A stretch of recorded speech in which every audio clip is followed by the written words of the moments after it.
Já iniciamos a gravação, viu? Já estamos gravando. Boa noite a todas e todos e todos, viu? Bom encontro para nós. Boa noite, Plínio. Obrigada, Plínio. Então, vamos lá. Boa noite a todos, todas e todos que estão aqui com a gente nessa noite de sexta-feira, dia 24 de fevereiro de 2023. Eu sou a Janaína Abreu, sou diretora de comunicação do Instituto.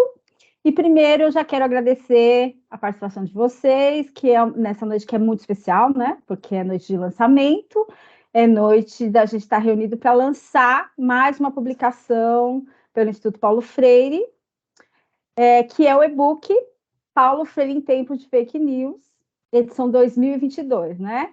Então, vai ser uma noite de muito compartilhamento de conhecimento, né? Uma noite também, sempre aqui a gente diz que é uma noite da gente dizer a nossa palavra. Então, a gente vai ter muita gente querida, muita gente amiga falando, dizendo. E eu quero começar citando um trecho, deixa eu pegar aqui, do prefácio desse livro já, né? Que foi escrito pelo nosso mestre, Moacir Gadotti, com o título Em Defesa da Verdade. Quero começar com ele, que é o prefácio do livro, que ele diz assim: a boniteza desse livro está na resposta que este grupo de autores e autoras está dando à mentira, à desinformação. Está mostrando a boniteza da verdade, da amorosidade, da compaixão, do cuidado. Essa foi a sensação que tive ao ler essa obra, onde não falta poesia, criatividade, ludicidade, sustentabilidade, enfrentamento à degradação ambiental, onde não falta educomunicação, diálogo, reflexão e pensamento crítico. Tudo isso amarrado pela perspectiva freiriana, né? E é isso que a gente vai ver hoje nessa publicação, né, com vocês, que ela tá linda. Então, sabe que essa publicação é o resultado do curso Paulo Freire em Tempos de Fake News, que foi promovido pela EAD Freiriana do Instituto Paulo Freire. Ele aconteceu, na verdade, no segundo semestre de 2022, né, em sua terceira edição. Então, muita gente já participou, né, desse curso, do e-book. Todas as vezes que a gente faz esse curso, as pessoas querem participar, né?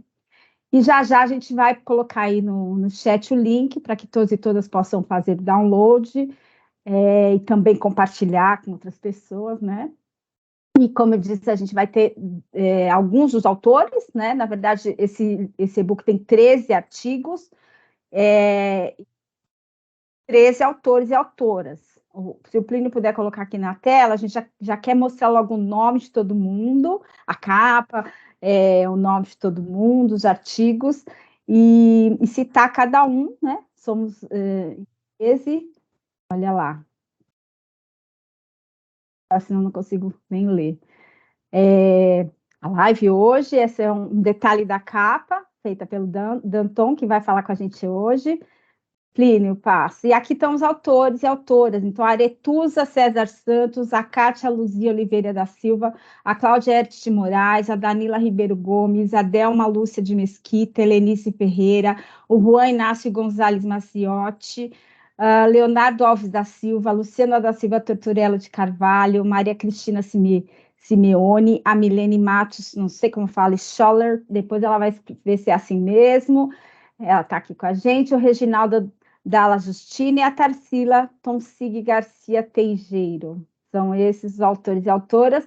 Mais para frente, a gente já tem aqui o nome de cada um dos artigos. Se puder passar, Plínio, já na outra, o título de cada um dos artigos e os seus autores, né? Cória Coralina e Paulo Freire, um diálogo possível entre poesia e metodologia freiriana da Aretusa, letramento digital de adultos e o combate às fake news da Kátia, o pensamento freiriano na educomunicação da Cláudia, atualidade de Paulo Freire contra a desinformação, letramento científico inclusivo, também para sujeitos surdos, da Danila.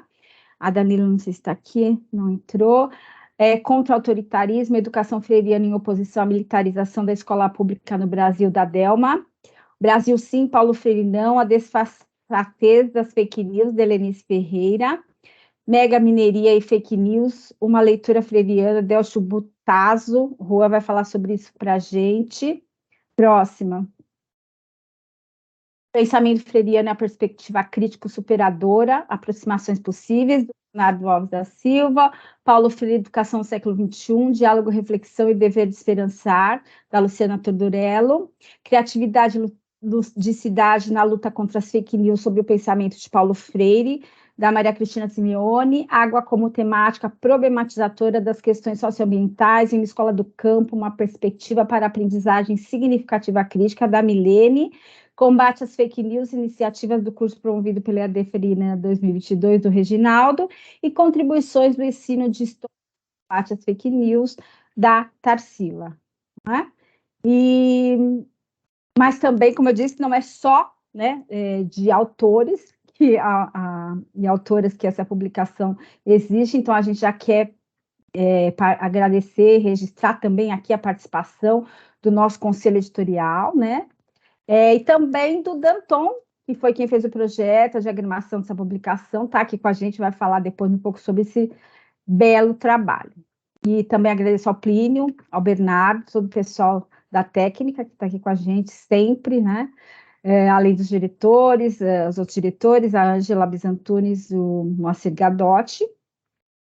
E a gente está lançando... outra coisa que eu não posso deixar de falar, esse é o 13º e-book da EAD Freirina do Instituto Paulo Freire, né? Já temos aí um histórico de 13 e-books publicados, vamos ter o 14º em breve, que é resultado de um projeto lindo, que é o projeto de extensão Aniversário em Movimento. E por falar nisso, eu quero chamar então para dar o seu boa noite, que está aqui comigo, vai ficar comigo, com a gente nessa noite, mas também, que é o diretor pedagógico do Instituto Paulo Freire, mas fez o pós-fácil, né, e organizou essa publicação aqui comigo e com a gente. Então, vamos em frente falar com o professor Paulo Roberto Padilha. Boa noite, Padilha. Olá, Janaína, olá a todas, todos, que prazer estarmos hoje em festa, né? Dizem que nós estamos então sextando aqui, alegria do encontro, do lançamento, né? E nós, eu e Janaína, intitulamos nosso pós-fácil de Navegar é Preciso, Viver não é Preciso. O dia a dia nos mostra que viver não é preciso. Mas mesmo diante dessa imprecisão, nós temos que resistir. Nós temos que buscar, que lutar a cada dia para superar. Temos que reinventar a esperança, não é mesmo? Reinventar a alegria.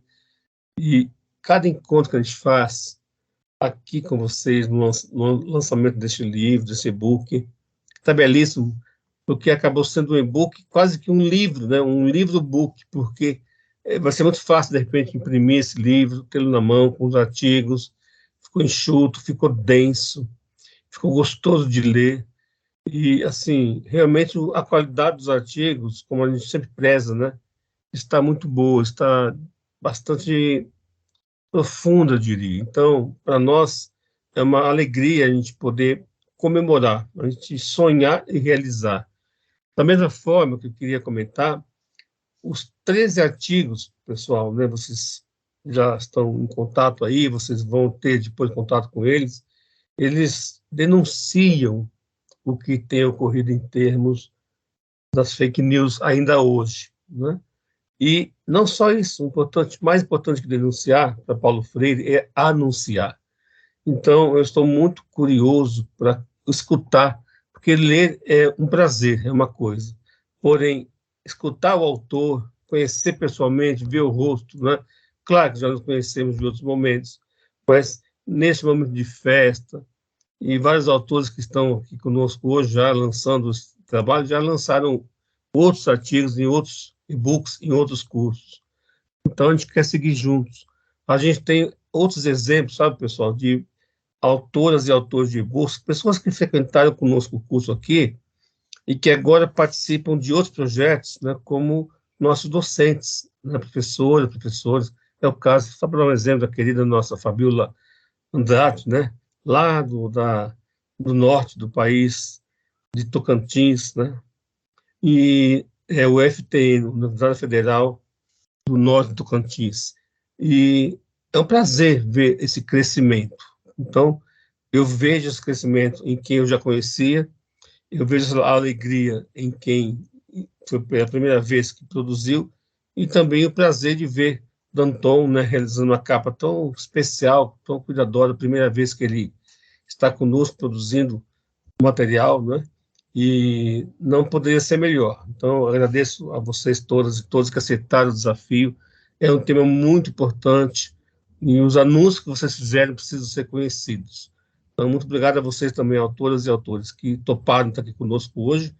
Tomara que mais gente conheça, e nós temos feito muito isso, a Janaína sempre faz muito bem isso, divulgar essa produção, colocar no nosso site, colocar nas nossas redes, para que todo mundo conheça. Tem gente já utilizando há algum tempo as produções para fazer a citação bibliográfica delas, sabe? Tem um valor acadêmico muito importante também para nós, né? Então, parabéns, é uma festa e eu quero escutar muito hoje, quero escutar, talvez no finalzinho eu faça algum comentário mais, para dizer do que eu estou aprendendo.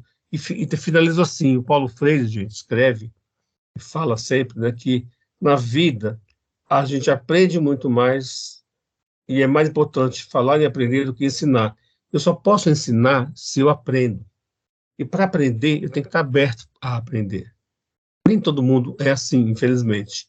Mas a nossa luta é para isso, né, para que pais, mães, educadores, catedráticos, estudantes, professores possam se abrir para aprender. E é assim que a gente vai construir um novo mundo, um mundo melhor, mais humanizado, humanizado no sentido da cultura da paz, do bem viver, né? Porque não dá para falar hoje que o mundo que nós vivemos está humanizado. Temos muito a aprender. Obrigado, Janaína. Obrigado a vocês pela presença. Obrigada a você, Padilha. Então, vamos começar. Vou pedir para o Plínio colocar um vídeo que a Cláudia Hertz, que é uma das autoras também, estava tudo certo dela participar, mas, enfim, não conseguiu. Ela fez questão e mandou um vídeo que ficou muito bacana, tá ótimo de ouvir, de visualizar. Vamos começar com ela, e aí vocês vão se aquecendo aí, que eu quero ouvir todos vocês que estão aí, tá bom? Só para vocês ficarem bem calminhos, que depois a gente quer ouvir um por um. Pode pôr, Plínio? Tá no ponto? Oi, pessoal, boa noite. Em primeiro lugar, é uma alegria estar aqui compartilhando esse momento, né, de lançamento do livro Paulo Freire em Tempos de Fake News 2022, que são os artigos produzidos pela nossa turma do curso da EAD Freiriana, e o e-book, né, queria agradecer a Janaína Abreu e o professor Paulo Roberto Padilha, que são os organizadores, e agradecer em nome deles todos os demais colegas que fizeram esse projeto coletivo acontecer, e eu vou apresentar rapidamente aqui o artigo que eu fiz, que foi relacionado a um tema que eu trabalho há bastante tempo, né, que é a questão da educomunicação, e a gente, então, vai apresentar esse artigo pensando em, justamente, né, o meu artigo está aqui, o pensamento freiriano na educomunicação. Eu sou a Cláudia Hertz de Moraes, eu sou professora da UFSM no campus de Frederico Westphalen, do Rio Grande do Sul. Eu trabalho com educomunicação já há bastante tempo e gosto muito da oportunidade de estudar cada vez mais o pensamento de Paulo Freire, porque tem tudo a ver, né, com a educomunicação e, na verdade, é uma base fundamental para a construção do que é educomunicação, de todo o seu conceito, né? E eu discuto isso um pouco no artigo, no capítulo, que ele está voltado, né, para pensar como a educomunicação, baseada nesse pensamento de Paulo Freire, vai ser uma potência para enfrentar a desinformação climática.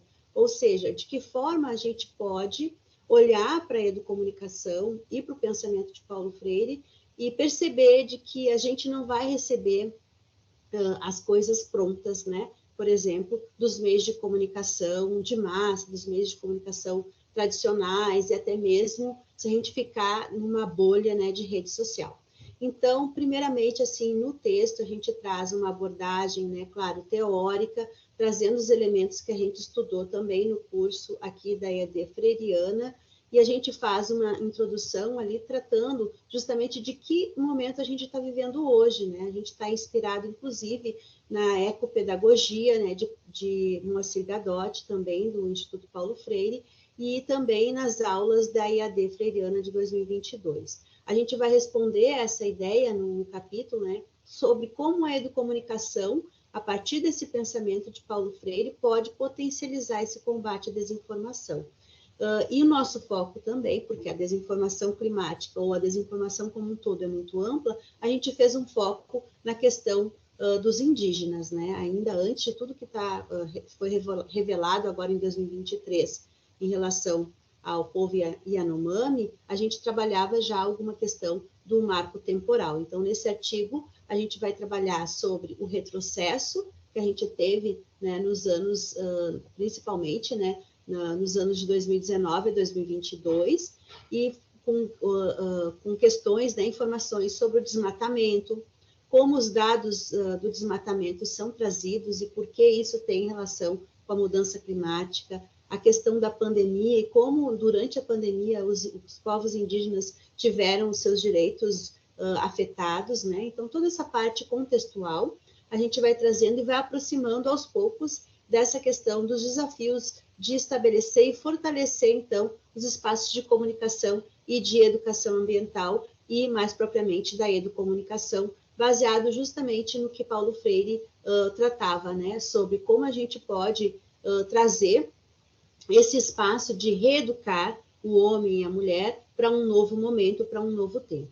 Então, o nosso tempo aqui para cada um é pouco, né? Eu trouxe um exemplo que eu indico para todos acessarem também, que é o que eu citei no artigo, que é esse site, né, que trata do marco temporal, como furar a bolha quanto ao interesse por pautas indígenas.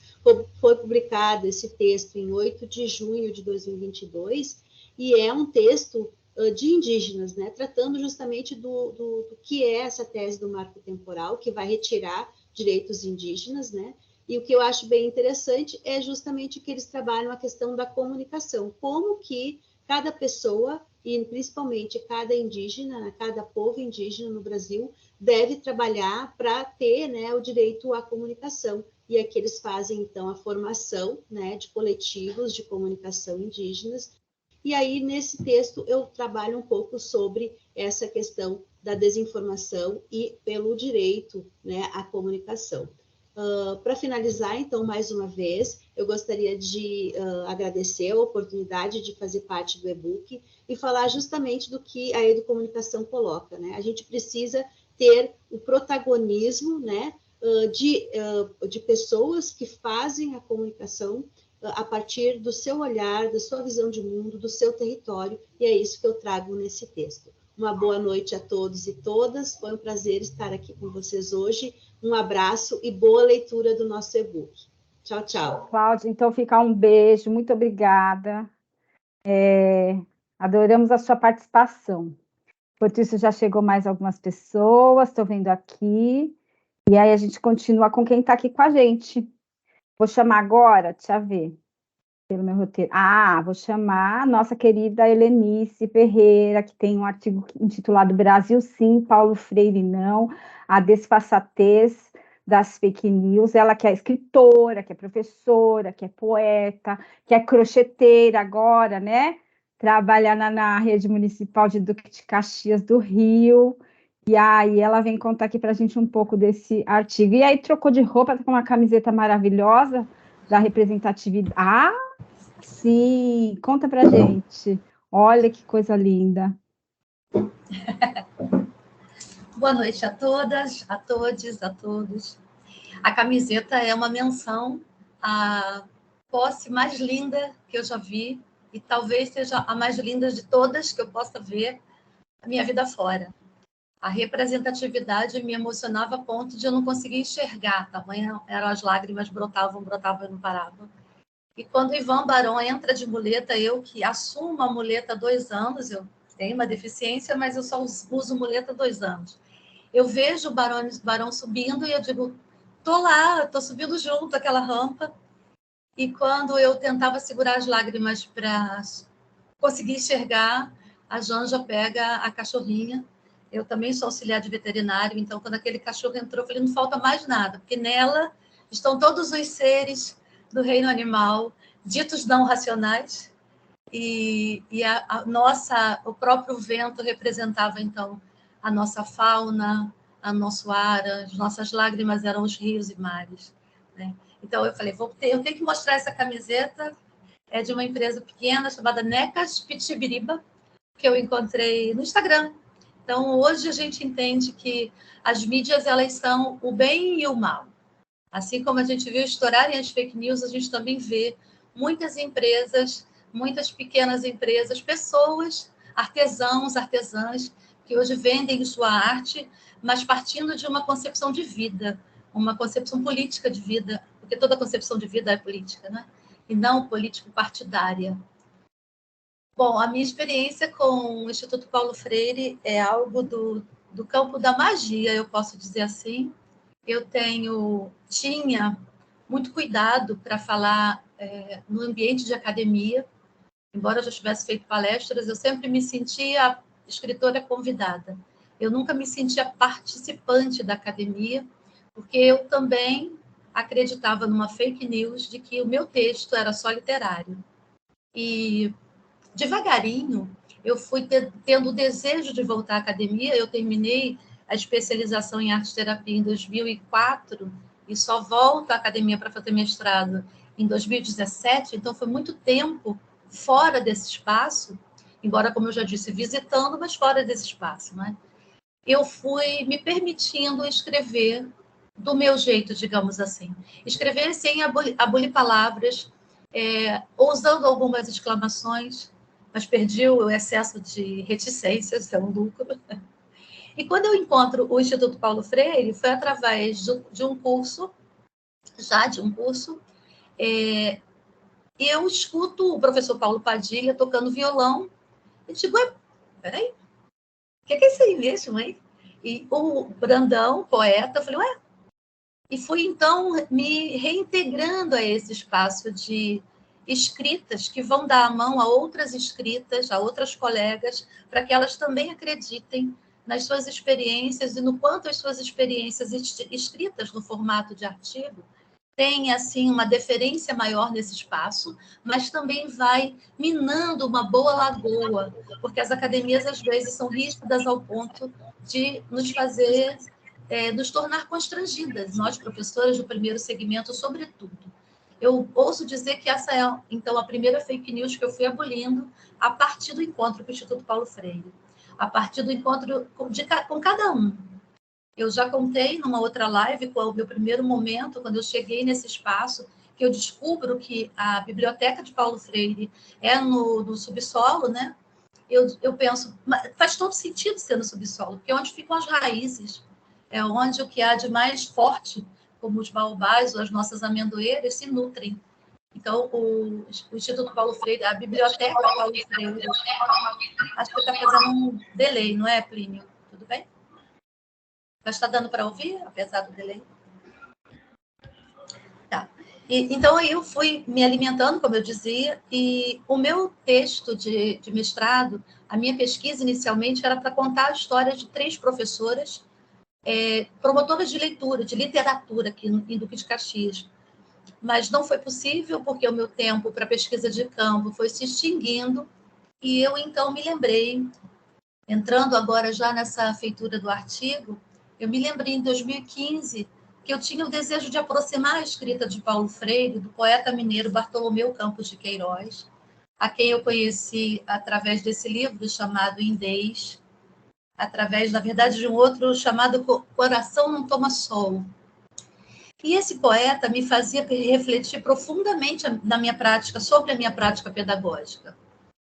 E um dia, assumindo a gestão de uma creche, eu leio para uma amiga textos de Paulo e textos de Bartô, e ela ficava confusa. E quem era pesquisadora de Paulo Freire dizia que era Bartolomeu, e vice-versa. Então, confirma para mim a aproximação nessas escritas. Assistindo uma live, o professor Moacir Gadotti fala da última frase, uma das últimas respostas que Paulo Freire dá numa palestra, dizendo que ele se sentia um menino conectivo. E para mim foi o bingo total, porque eu estava discutindo, quer dizer, dialogando com 2 pessoas que, a princípio, que eu saiba, não se conheceram, mas que tinham uma conexão muito forte nas suas escritas e uma conexão muito forte com a prática educativa.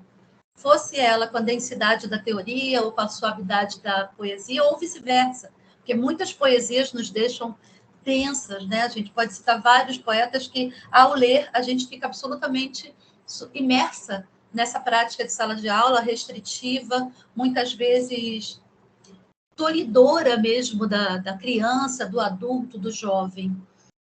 E então a escrita que parecia ser muito dolorosa foi se dando suave e parecia uma jovem. Quando eu coloquei a última frase, eu disse assim, acabou. E isso foi muito bom, porque o sofrimento, quem já ingressou para fazer um mestrado sabe que tem sempre aquele momento de não vai, não vai. E como eu já disse, é o momento que eu termino, mas já estava imersa nessa atmosfera do Instituto Paulo Freire, então só fiz ganhar confiança. Essa é a terceira vez que eu participo do curso Paulo Freire em tempos de fake news. Das 3 vezes eu me inscrevi para a escrita de artigo, tamanha confiança que eu ganhei nas 2 primeiras escritas. A primeira foi lida pela professora que é da EJA, mas agora fugiu, se a Janaína puder me ajudar a lembrar. Que é da EJA, não sei se foi a professora Sônia Couto. Sônia, exato.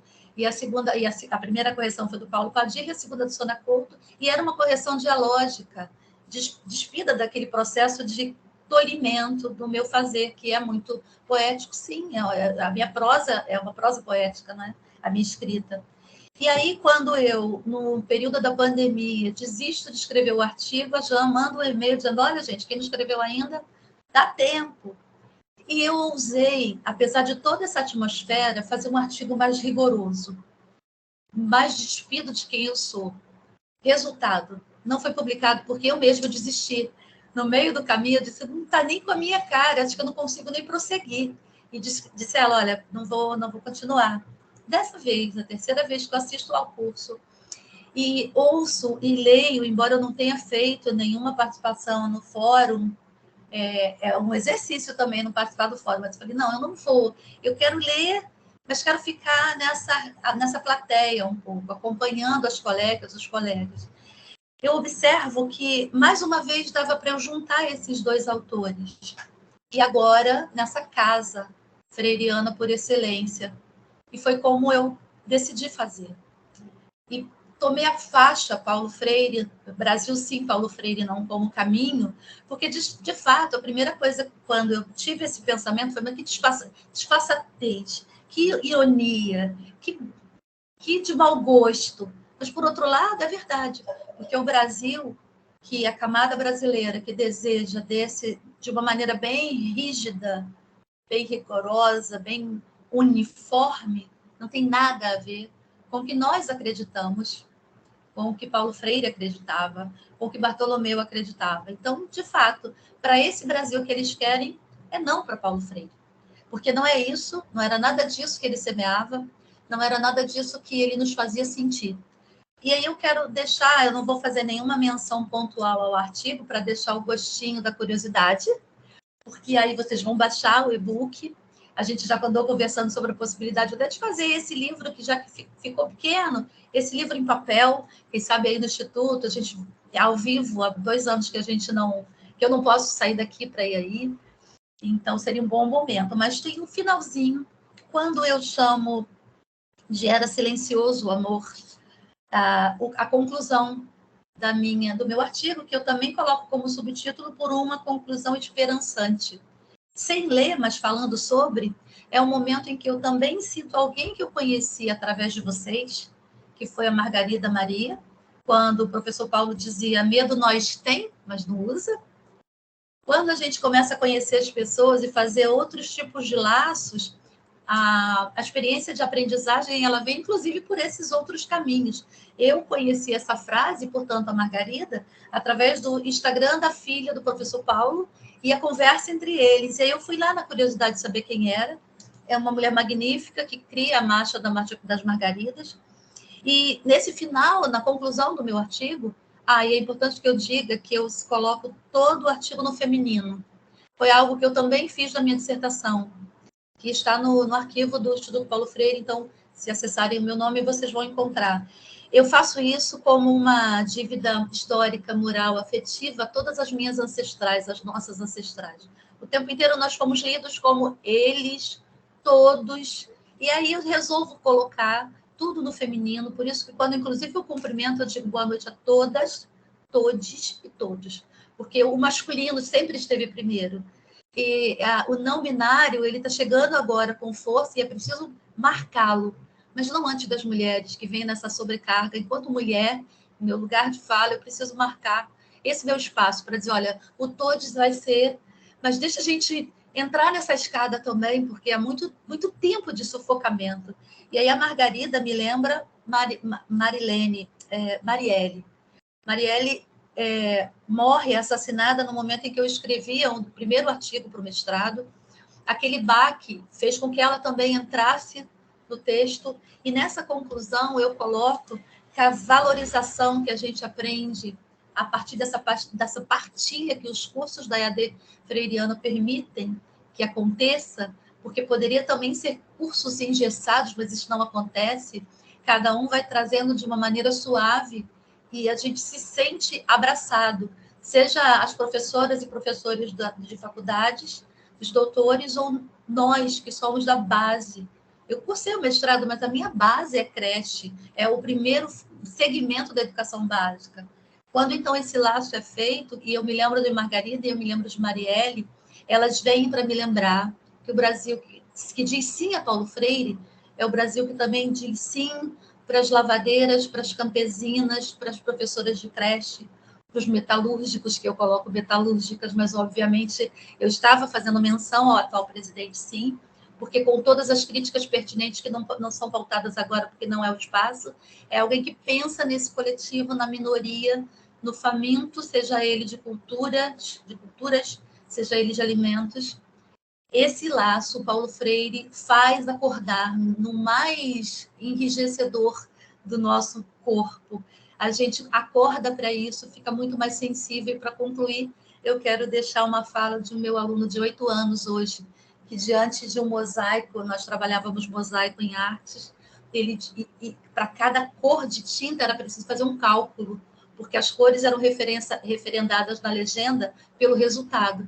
E ele, extenuado, com mais de 40 contas para aquele mosaico imenso na cabeça dele, diz, vamos fazer o seguinte, da próxima vez, você traz e dá um pouquinho para cada um.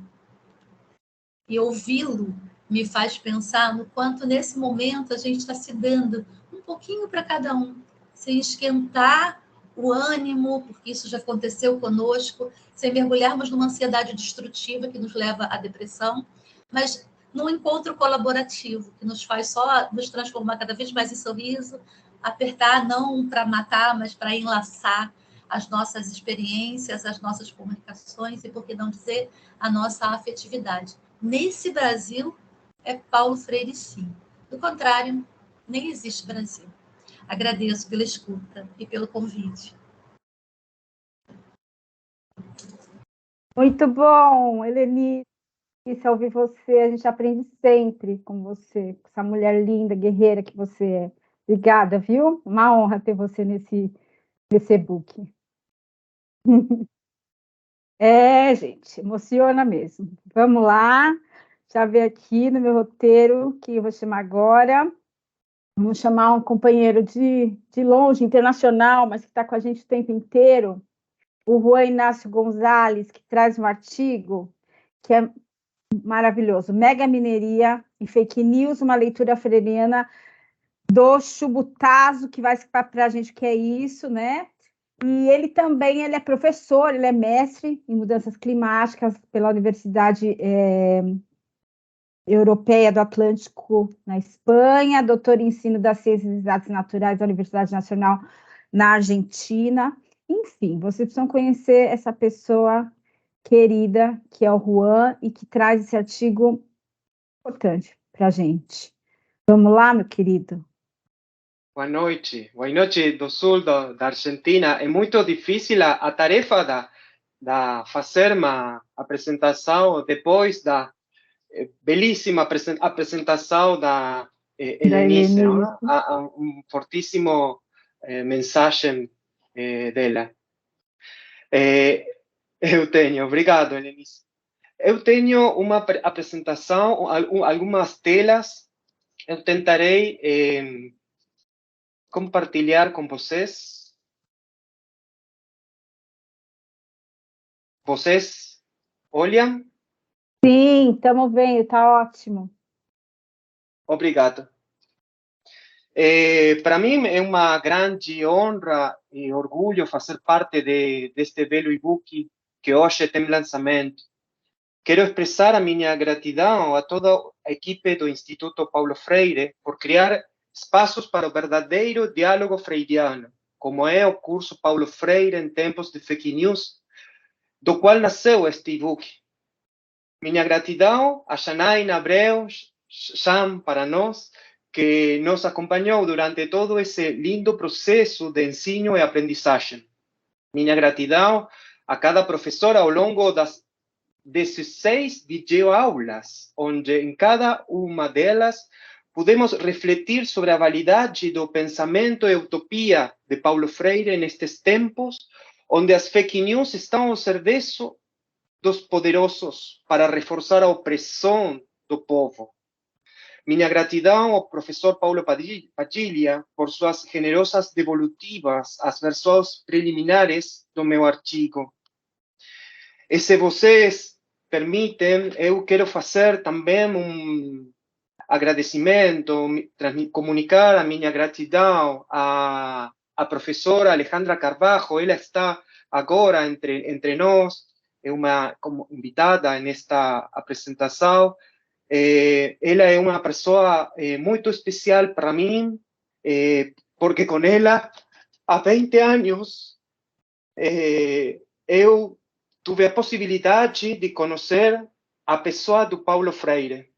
Com ela, nós caminhamos caminho juntos, fazendo muitas experiências freirianas. E hoje, para mim, é muito prazer tê-la conosco nesta apresentação. Então, é precisamente agora eu vou compartilhar com vocês uma resenha do meu artigo Mega Mineração e Fake News, uma leitura freiriana do Chubutaço. Na minha província, Chubut, ao sul da Argentina, em dezembro de 2021, nos dias 15 até 21, viveu-se a maior mobilização da história da província, conhecida como Chubutaço. Em cada cidade, em cada aldeia, mobilizações em massa expressaram sua rejeição à aprovação de uma lei que permitia a mega mineração. Uma lei feita pelas costas do povo, mas ao gosto das mineradoras. No entanto, conforme apresento no artigo, a gênese do Chubutaço tem mais de 20 anos na província. Faz parte de uma longa história de resistência popular contra a pilhagem extrativista na província. Saque que se estende por toda a América Latina e que é uma das piores caras do neoliberalismo. Então, para fazer uma leitura freiriana do Chubutaço, começo o artigo fazendo uma leitura rigorosa do contexto, como diz Paulo Freire. Assim, encontramos algumas constantes ao longo deste período. Forte lobby mineiro que manchou de corrupção todo o setor da política econômica também. Uma perseguição e violência policial e judiciária a vizinhos das assembleias cidadãs, que ainda acontece hoje. As fake news, assim como a mídia hegemônica, estiveram ao serviço do lobby mineiro. O poder político e econômico usou as notícias falsas para manipular a opinião pública.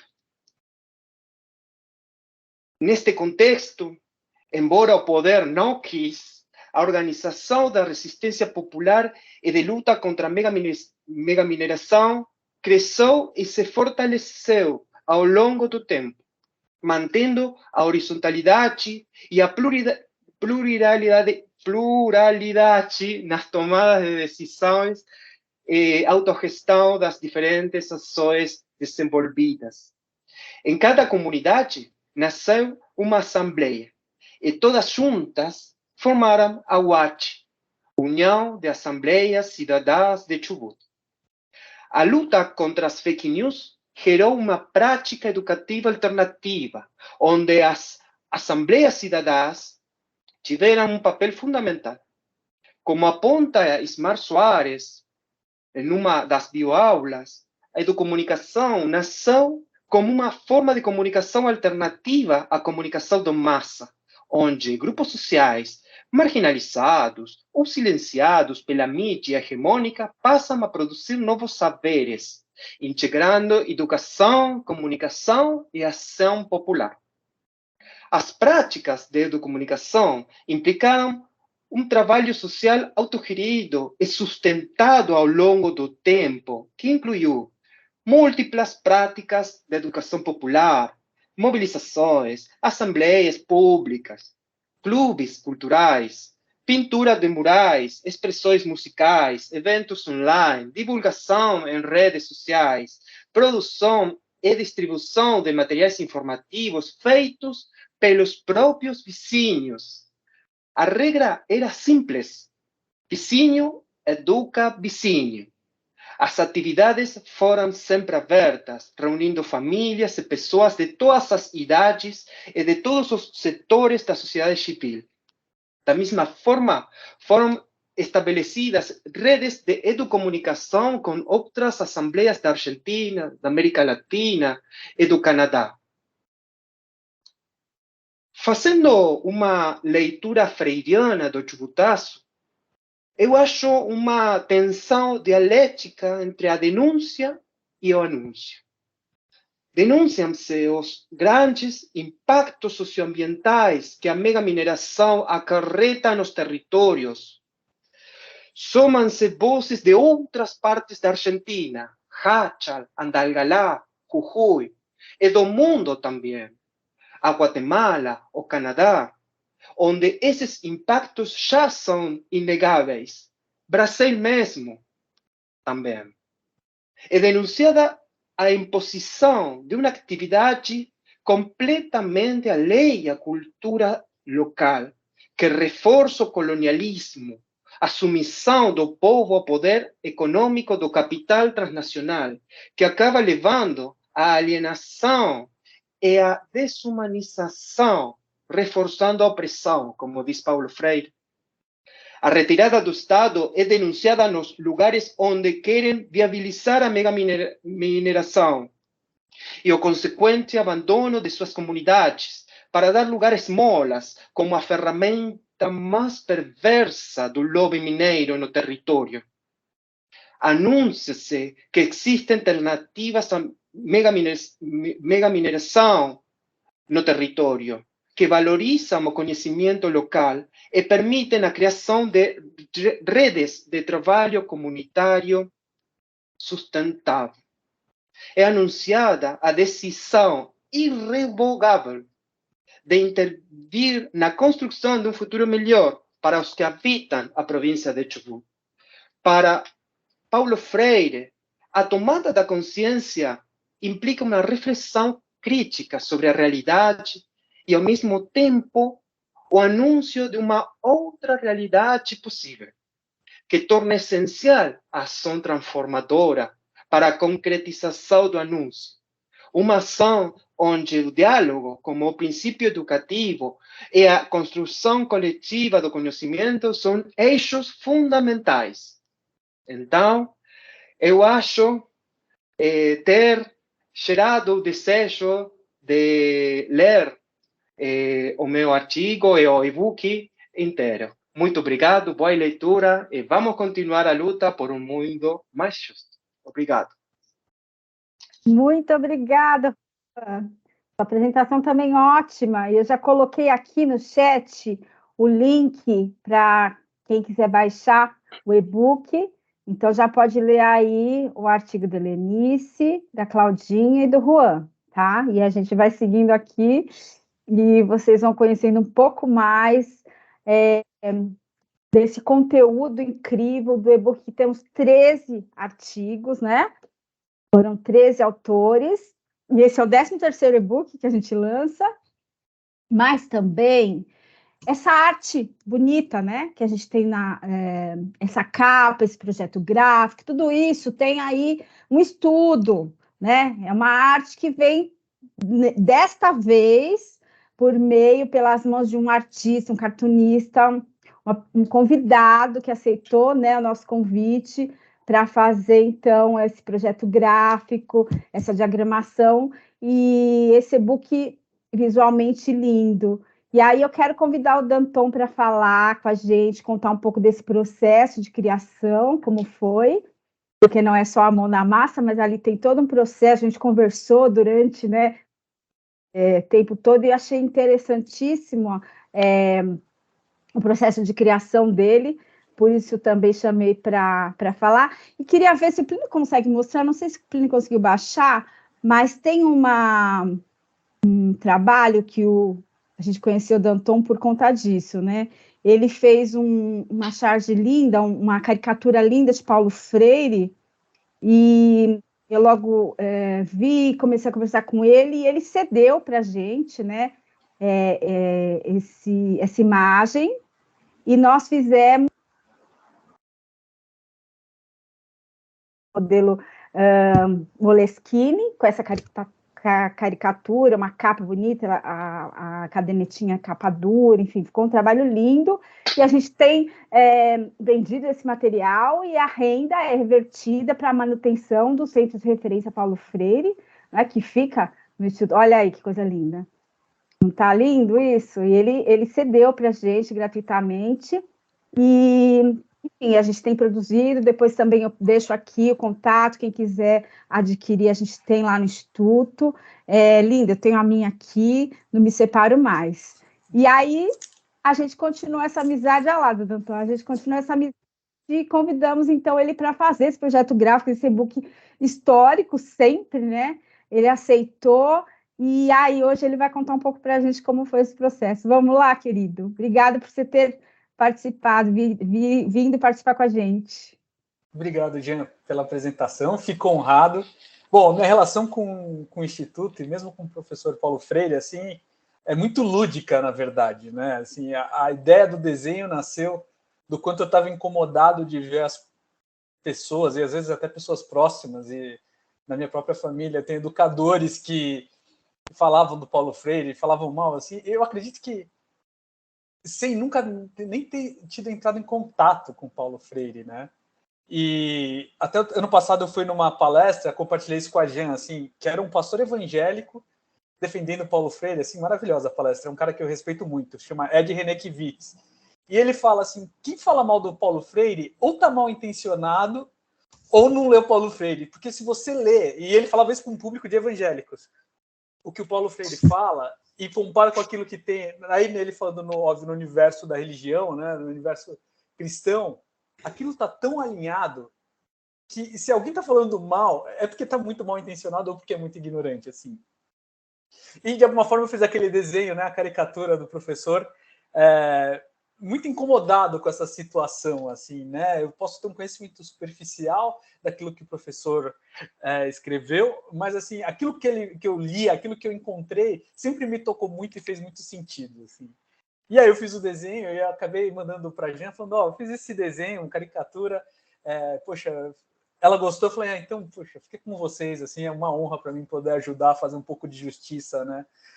Talvez eu não tenha conhecimento acadêmico para poder falar contra fake news, mas eu posso desenhar aquilo que eu acredito, né? No olhar dele, no olhar de esperança e brincar de alguma forma, né? Eu acho que isso é muito freiriano, né?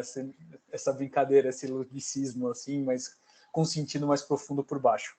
Quando eu fui começar a trabalhar com o livro, agora falando mais do projeto gráfico do livro, a primeira coisa que eu me preocupei era que a forma do livro, né, a escolha gráfica, seja da tipografia, seja a maneira como ele fosse diagramado, respeitasse o conteúdo. E é um conteúdo muito bonito e muito sério, assim. Então eu queria muito que fosse, de alguma forma, o conteúdo, além de ser agradável de leitura, mas que honrasse aquilo que está dentro, né? De alguma forma abraçasse de uma maneira que elevasse, né, a seriedade do conteúdo para isso. Então, dos meus primeiros desafios foi escolher uma família tipográfica que representasse esse material. Obviamente, quando a gente fala de um texto, né, acadêmico, é um texto mais denso, então tem que ser uma leitura extremamente confortável, né? Eu não posso usar uma fonte muito divertida, alguma coisa assim, que torne a leitura maçante ou que tire a atenção para o conteúdo, que é isso que é a importância. E procurando as fontes, né, que eu tinha à disposição, eu achei uma fonte chamada Sabon. E aí eu sempre faço uma pesquisa sobre a própria fonte para entender de onde que ela vem e qual que foi o objetivo que ela foi feita. A surpresa mais legal dessa fonte, né, é que quando eu descobri quem tinha feito ela, eu falei, cara, eu nem preciso ler mais, porque eu sei. A fonte, óbvio, eu já tinha olhado o conhecimento técnico dela, que era muito boa, mas quando eu vi o autor, eu falei, cara, é essa fonte, é esse autor. E aí isso eu trago essa curiosidade, né, e esse fato, porque eu acho que a história do designer que criou essa fonte é muito propícia para o momento que a gente está vivendo agora. Quem criou essa fonte foi um designer alemão chamado Jean Tschol. Ele foi um designer nascido em 1902. Ele se interessou por tipografia desde cedo e logo entrou em contato com o pessoal da Bauhaus, a escola de design e arte alemã, que era um pessoal extremamente revolucionário para a sua época. Ele entrou e ficou tão maravilhado com aquilo que a escola propunha que ele logo se tornou um dos designers responsáveis pela tipografia lá, trabalhando com grandes nomes da tipografia alemã e da época, assim. E ele logo propôs, né, naquele ímpeto revolucionário da Bauhaus, ele se propôs a escrever um manual de tipografia que se chamava A Nova Tipografia, em que ele jogava por terra muitas das coisas da tradição de tipografia, propondo um novo modelo que devia ser adotado. Muita coisa do que ele falou lá faz todo sentido até hoje. Graças a ele, a gente tem hoje papéis de tamanho padronizados, por exemplo, A3, A4. A gente tem uns modelos de diagramação que se seguem, que ele que definiu. Mas tinha ali um rigor que ele jogava para o chão tudo que era antigo. Ele queria só o novo, que tivesse voltado para frente, o que fosse moderno, aquilo que as fontes sem serifas e tudo que pudesse trazer assim um ar de novidade para o mundo tipográfico. Acontece que em 1932, em 1933, na verdade, os nazistas tomam poder na Alemanha e fecham a Bauhaus, porque ela era muito progressista. E, entre outras coisas, ele é preso por ser tido como um designer bolchevique. E ele passa 6 semanas presos lá e é obrigado a fugir da Alemanha. Nesse caminho que ele passa entre a prisão e a fuga da Alemanha, né, que ele teve que se refugiar na Suíça, que era um país neutro, depois ele foi para a Inglaterra, ele começa a rever o próprio trabalho dele. E ele enxerga que naquele rigor dele, né, de querer propor algo novo, que era muito moderno, que querer impor uma verdade aos outros, ele estava agindo com o mesmo ímpeto que os nazistas tiveram com ele, sabe, de proibir ele a falar. Então, ele cai em si e ele começa a revisar a própria maneira de trabalhar. E isso faz dele, assim, além de um cara muito humilde, um designer muito completo, porque ele abraça para o trabalho dele a tradição de tipografia. E ele começa a exaltar o valor daquilo que era antigo. E ele muda a cabeça dele. Então, ele se tornou um designer muito mais completo depois e abraçou, assim, de maneira maravilhosa a história da tipografia. Então, eu tenho um livro aqui, que foi um dos livros que, inclusive, me serviu de base, eu não sei se vai dar para ver, chama A Forma do Livro, que é dele aqui, que é quase uma bíblia de quem quer diagramar um livro, em que ele discute desde a maneira medieval de se fazer um livro, como diagramar as páginas de rosto, como diagramar a página, mas com carinho, um empenho, que é muito bonito isso. E a fonte que eu usei nesse livro, essa Sabon, se você pensar que ele propunha uma fonte muito dura, muito moderna, né, que é muito industrial da Bauhaus, então, quando eu falo uma fonte muito industrial, é sempre essas fontes que não tem serifa, que tem todos os traços com a mesma grossura, que são muito geométricas, elas são despersonalizadas, assim, e ele defendia isso.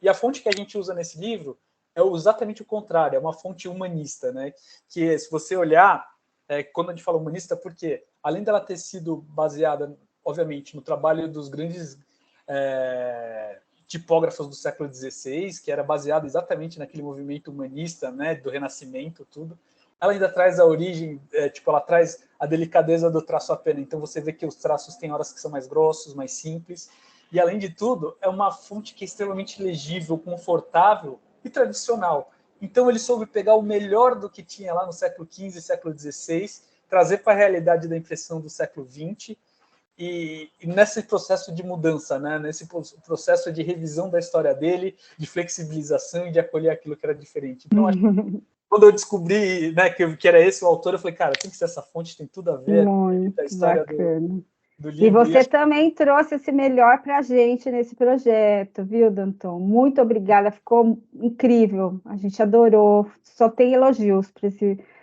seu projeto. Obrigada, viu, querida? Imagina, obrigado, gente, era isso.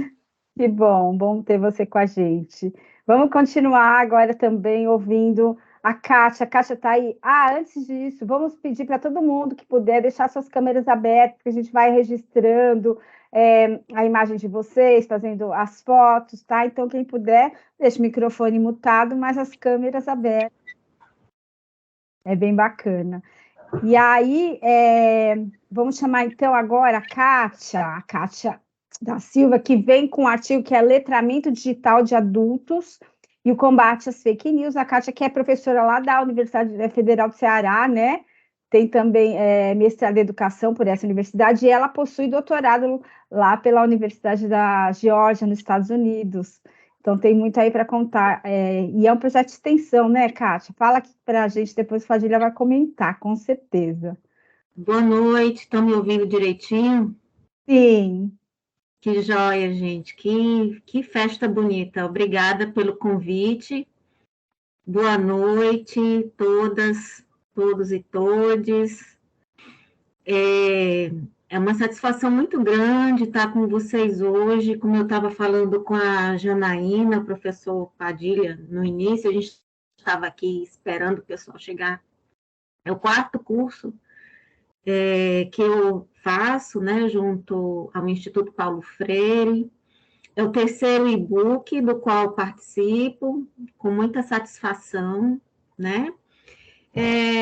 O artigo, ele trata de um projeto de extensão que eu coordeno desde 2017, de letramento digital de adultos, né? Da periferia de Fortaleza, mais especificamente de um bairro com baixo IDH, né? Baixo índice de desenvolvimento humano, né? Que é o Planalto PC, que é onde o meu campus, né? Fica. Certo? Então, ao redor da universidade, a gente tem essa comunidade bem carente, né?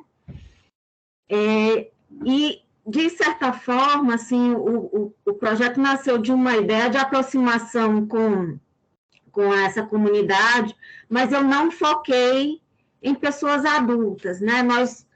Eu trabalho no curso de Sistemas e Mídias Digitais da Universidade Federal, e a gente passou a ocupar um novo bloco, né? Então, a gente foi para um bloco didático novo, que era bem próximo dessa comunidade, a gente ficou assim, então, vamos conhecer as outras pessoas, o que a gente pode fazer.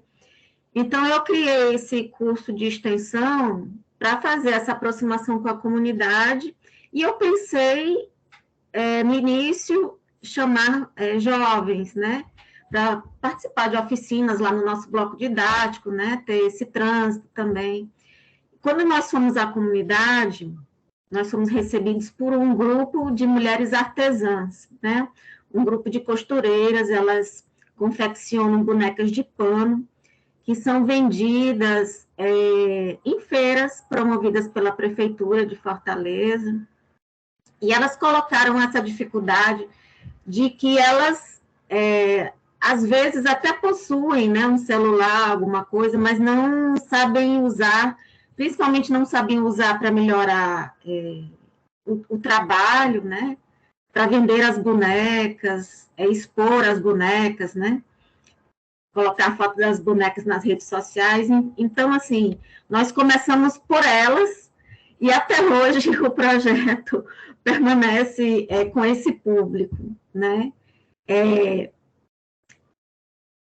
Eu também procurei no Instituto Paulo Freire, justamente porque eu tinha tido disciplinas no doutorado sobre educação de adultos, mas eu não me sentia capacitada a trabalhar com elas, assim, no primeiro momento, né?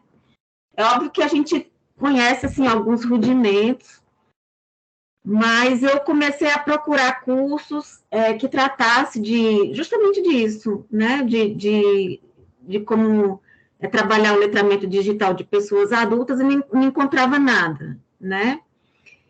E falando com uma pessoa, com outra, um colega e com outro, cheguei no Instituto Paulo Freire, aí passei a conhecer os cursos, e a motivação primeira é justamente que eu saiba, né, ensinar da melhor maneira possível, né, com essa metodologia libertadora, né, os temas que são trabalhados na oficina. Eu queria também, assim, pontuar que essas oficinas, elas têm esse fundamento, né, freiriano, que eu também fui construindo a partir dos conhecimentos que eu fui tendo aqui, né, tendo contato aqui, e que também eu já tinha contato com a educomunicação, a primeira colega, né, tocou no tema da educomunicação, e também o Juan, né, Olá, Juan. Então, eu pensei assim, eu não posso falar das mídias de uma maneira tradicional, né? Então, o método de Paulo Freire e também a educomunicação me levaram a trabalhar esses conteúdos de uma forma mais voltada à cidadania e não para conteúdos tecnológicos, né?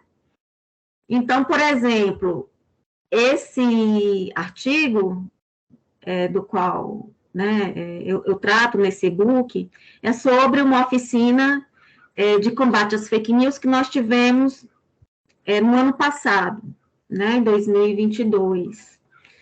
Então, a cada semestre, nós fazemos esse curso do zero, né, nós visitamos a comunidade, conversamos, então a gente faz aquela pesquisa sociológica, né, que é tratado, inclusive, aqui no curso. Então, a gente conversa com elas sobre o que elas gostariam de aprender, quais são os temas, né, que elas gostariam de trabalhar, e depois elas vão até o curso de Sistemas e Mídias, e como elas trabalhavam ao redor de uma mesa, confeccionando as bonecas, nós transpusemos essa lógica lá para a oficina. Então, assim, não é ensino tradicional, né? Não são cadeiras enfileiradas, nós ficamos ao redor de uma mesa bem grande, todo mundo junto, né? E conversando sobre os temas. Então, sobre fake news, né? Então, a gente partiu de exemplos que elas mesmas traziam, né? Que elas usam o WhatsApp, por exemplo, né? E elas são um alvo, né? Não é privilégio de ninguém ser alvo de fake news e discurso de ódio, mas essa faixa etária, né, delas, né, elas não são exatamente idosas, né, mas elas são mulheres maduras, né, e elas, às vezes, elas contam as coisas mais absurdas. Então, assim, logo depois do lockdown, que a gente começou de novo, né, a ter as aulas na universidade, elas traziam coisas, assim, exemplos, assim, Kátia, olha isso daqui, me falaram que se eu mastigar um dente de alho por dia, eu não preciso me vacinar, né, contra a Covid. E aí a gente passa a desconstruir, né, cada história dessa junto com elas, né, debatendo e chegando às conclusões, né. E aí elas aprendem, né, a ter esse olhar crítico em relação a esses conteúdos que elas recebem, né, muitos golpes também relatados, né, tentativas de golpe. Então, foi esse o trabalho, né, relatado no artigo. E eu achei muito bacana, no conteúdo das videoaulas, dizia que educar é ter esse compromisso com a verdade, né? Primeiro de tudo, né? E nós que trabalhamos numa universidade pública e gratuita, que por si só já é alvo, né? Foi e tem sido alvo, né, de muitas fake news, né, que são os baderneiros, né, fumantes de maconha e tudo mais. Então, quando eu também trazia esses exemplos e a gente chegava assim à conclusão, olha, mas a gente está aqui trabalhando num sábado de manhã, né? Será que a gente corresponde, né, a essa visão de universidade, né? Então, assim, o curso também traz uma questão que eu sempre achei muito importante, que o efeito já desmente, né, notícia falsa, né, preconceito. Então, assim, se a gente analisar o fato, né, por exemplo, o que é que estamos fazendo aqui, né? Estamos trabalhando, dando duro, né, num sábado, mas assim, a gente dava duro, mas era muito, muito bacana, ninguém queria sair dali, né? Eu esqueci de mencionar que nessas oficinas também trabalham alunos da graduação, né? Então, eles, na verdade, que ajudam, né, a conduzir essa oficina, né? Eu tenho uma aluna bolsista, né, uma única, que eu não posso substituir, né? Faz parte aí da política. E através dos artigos também eu pude, assim, colocar para fora algumas coisas, desabafar sobre algumas coisas e fazer algumas denúncias, né? Sobre corte de verbas, sucateamento da universidade. Então, nessa parte aí também foi muito bacana. Então, os alunos de graduação sempre vinham ser tutores, como a gente chamava, né? Então, a gente intercalava uma aluna, um tutor, e à medida que os temas emergiam, eles ajudavam, né? A trabalhar, fazer aquela abordagem, né, dos temas, né? Eu também quero mencionar uma coisa que para mim foi muito importante, a companhia das mestras e dos mestres do Instituto Paulo Freire, e Janaína também, que vocês foram uma companhia constante para mim durante esse período pandêmico, né? Então, eu fiz do limão à limonada, eu particularmente, né? Porque a gente estava assim, sem saber se ia viver ou morrer, mas eu resolvi estudar, né? Então, eu ficava escutando as videoaulas, e aquilo foi muito importante para mim, né? E eu queria muito estar aqui hoje justamente para conhecê-los, né? Estar face a face, né? É mais ou menos isso. Que delícia ouvir você, Kátia. Obrigada. Muito boa a apresentação, muito obrigada. Está lá também o artigo da Kátia, vale muito a pena ler. Vou colocar de volta aqui no chat para vocês o link do nosso e-book para baixar, tá bom? E vamos continuar aí, que a gente ainda tem mais, pelo menos, 2 pessoas para contar um pouco do artigo, e depois eu quero ouvir vocês que estão aí, tá bom? Vamos ouvir todo mundo. Milene, tá aí, querida? A Milene que vem aqui com... Deixa eu ver, Milene. O artigo. Sim. Água como temática problematizadora das questões socioambientais em uma escola do campo. Uma perspectiva para a aprendizagem significativa crítica, né? A Milene, que é lá do Rio Grande do Sul, né? É mestranda em Educação e Ciências do programa de pós-graduação em Educação e Ciência, e ela participa do GPEC, que é o Grupo de Estudos, Pesquisa e Educação e Ciências, e aí daí vem a pesquisa. Mas, bom, ela vai contar aí para a gente agora. Vamos ouvir a Milene, que está estreando com a gente, né? Obrigada, Jana. Oi, pessoal, tudo bem? É um prazer estar aqui em mais um espaço que a gente aprende, né? Escutando as histórias que são tão inspiradoras, tão diferentes, como a gente aprende com diferente. E isso tá sendo um momento muito especial. Desde o início da formação que eu conheci a plataforma e o curso, de forma aleatória, né? Como eu estava buscando muito leituras de Paulo Freire, me veio pela internet esse link, que eu acho que foi um presente, né? E a partir daí eu me dei essa oportunidade dessa formação no momento em que todos estavam reaprendendo, ressignificando práticas, né? De ensino e aprendizagem. Bom, eu sou do litoral aqui do Rio Grande do Sul, da cidade de Osório.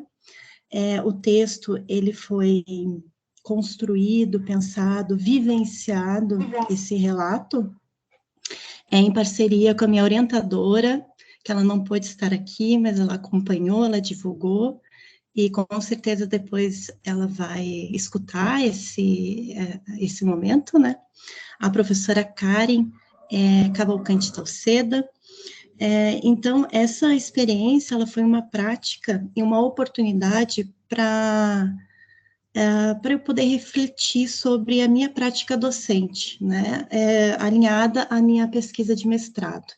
Então, eu sou bolsista da CAPES também, então, com todas essas portas e oportunidades abertas, eu abracei num momento bem complicado para todo mundo, né, porque eu vivenciei esse momento dessa prática docente no momento da pandemia, que as escolas estavam fechadas, né, e tem uma questão que problematiza, que é as escolas do campo, que a gente está vivenciando aqui, principalmente no nosso estado, escolas fechando, e fecharam muitas durante o período da pandemia. Então, os povos do campo, eu acredito que de todo o Brasil, vivem historicamente essa luta, né, de permanência das escolas, e problematizar também o tipo de escolas, os tipos de ensinos que estão sendo construídos ou apresentados para esses povos, né? Essa experiência que eu tive nessa escola do campo, que nós exercitamos essa problematização sobre uma temática água, que no Brasil é uma temática extremamente relevante, né? A gente está acompanhando os noticiários e sempre há momentos que nos deixa inquietos, né, em relação a toda essa fonte natural das águas do Brasil e como ela é importante ser trabalhada dentro das escolas de uma maneira significativa, principalmente para quem vive perto dessas águas e que tem relação com as florestas, com as matas. E a população do campo tem essa relação muito próxima, né, com essas fontes naturais, com esse potencial natural do Brasil, que tem relação ao trabalho, relação à vida, à cultura desses povos. Então, essa experiência foi vivenciada durante um ano pandêmico, né, de 2021, e eu tive a oportunidade de refletir com a oportunidade de dialogar também com os autores do curso. Então, fazendo o curso, lendo material e vendo esse espaço de diálogo, de compartilhar saberes, foi feito esse texto construído para explicar que essa sequência de aulas, ela procurou mostrar oportunidades de ensino-aprendizagem dessa temática tão importante como água, tentando construir para os estudantes, para o docente, de uma forma remota, que foi feito essas aulas de forma totalmente remota, mais um desafio, né? Uma visão crítica, uma visão contextualizada, que eles pudessem refletir sobre o seu contexto e relacionar com conceitos de ciência. Esse que foi o grande desafio dessa sequência didática. E com isso, nessa formação do curso que eu participei, eu pude escutar os professores, os mestres, e eu me senti como se eles estivessem aqui dentro da minha casa, dialogando, e eu consegui entender que a minha prática, ela fazia sentido com muitas falas dos docentes, dos mestres do curso. E com isso o texto foi elaborado com muitas imagens, foi até um incentivo, né, durante as orientações do e-book, se vocês tiverem imagens nos textos, produções, então eu tive muito cuidado de selecionar para que o leitor possa entender com imagens, com mapas, né, durante o planejamento dessas aulas foram selecionados mapas sobre a história desses povos, historicamente, e os resultados foram surpreendidos, foram de uma forma até, todo mundo ficou surpreso, tanto do grupo de pesquisa, como da minha parte, porque os estudantes tiveram uma participação muito alta dessas aulas, eles queriam conhecer um pouco mais a sua história, eles se identificaram, eles compartilharam o seu contexto social, falando sobre a agricultura familiar, a questão de samambaeiros que tinham dentro da turma, e com isso a gente fez momentos de conhecer a dinâmica das águas, os rios voadores, questões mais pontuais de conceitos de ciência, e eles conseguiram relacionar a questão da importância de áreas de preservação ambiental, como a APA, que tem aqui no nosso município, o complexo de lagoas que tem aqui na nossa região do litoral do Rio Grande do Sul, não só aqui, mas em todo o Brasil, tem muitas áreas alagadas de diferentes características, com suas especificidades. Então, foi um momento muito precioso essas aulas, num momento tão delicado, totalmente remoto, e a gente conseguiu uma participação muito interessante desses estudantes.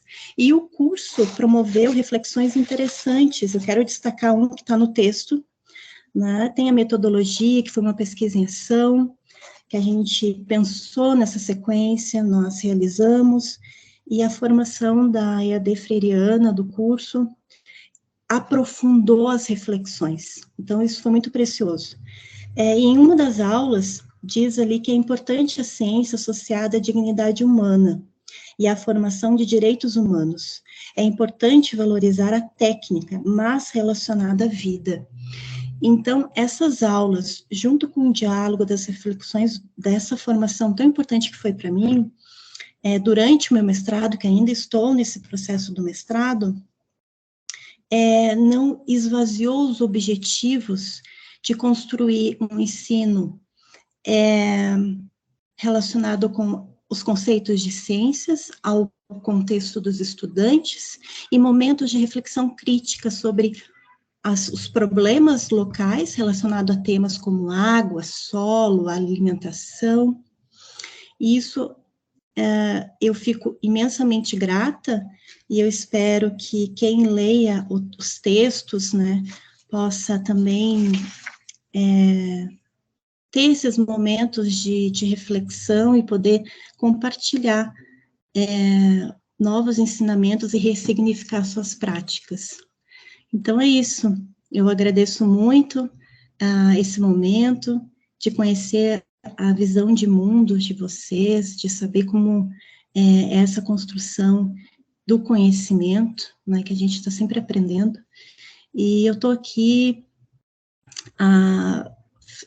feliz, satisfeita e representando um coletivo, né, aqui na Universidade Federal do Rio Grande do Sul, do campus Litoral, e toda a população aqui do campo do litoral, né, e essa formação de docentes para mudar a realidade das escolas aqui, ressignificando práticas e refletindo sempre sobre a prática docente dessa forma significativa, para o bem viver, para a dignidade humana, e pensando nessa diferença tão linda que vocês estão mostrando para nós.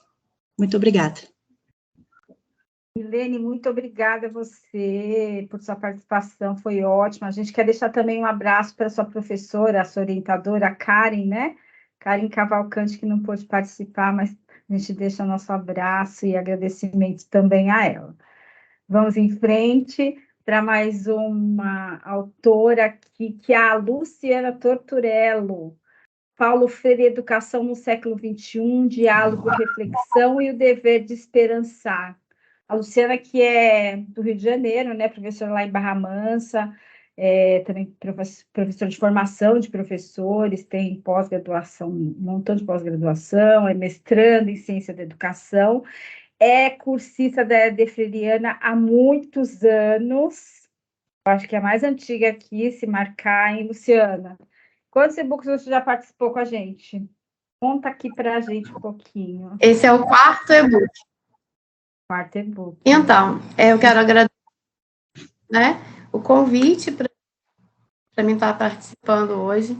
E eu queria falar também, contar, que a Helenice, né, a Helenice que teve a primeira fala, ela me despertou muito, mesmo assim, ela falou muita coisa que se enquadra, né, no que eu estava pensando em falar, né, porque eu conheci o Instituto em 2017 e eu vinha de escritas doloridas, sabe, como a Helenice falou.